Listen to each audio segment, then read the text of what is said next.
तू हमार अंग अंग गुलाब नियन खिलल बा बदनवा सुनी सुनी भगवान जन बिहान होके दे आज राजा जी पुरवे जवन हो आज राजा जी पुरवे जवन हो तारा के अपन गीत से फैन बना दे। बोला बाबा यूट्यूब वाले भाई राजा जी के कोरोना में जवान होके दी भाग दूसरा होता। अच्छा हाँ क्या सुनाएंगे? एक लाइन जरूर सुनाएंगे, बिल्कुल भले चुरा कर कोई गा दे, गा दे ओरिजिनल ओरिजिनल होता है, कोई बात नहीं। लड़की को हतिया रतिया पहिला का हो पहिला मिलाना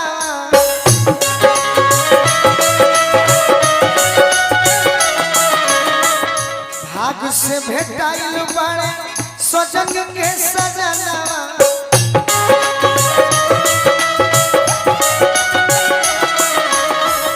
सैया संगे से जिया के सुखा अरे ससुरवा में आज भोगे दो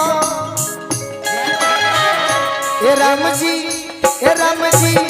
ए राम जी होखे जनी दिहाली भोरावा ए राम जी होखे जनी अरे दिहाली भोरावा काहे की अब बोलमुए कोरावा राज भोगे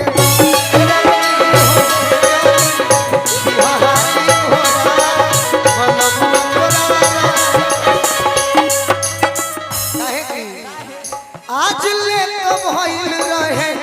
फरके से बतिया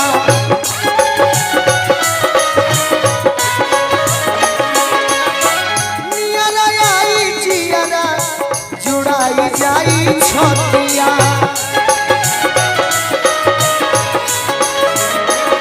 लड़की कहते हैं रुकना पोरे पोरे पापा के पलंगिया जवनिया मसाज हो खेदा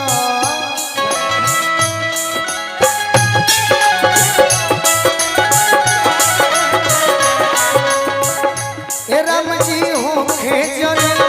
दिहाली भोरावा बलमुआ कोरावा राज हो दूसरा भाव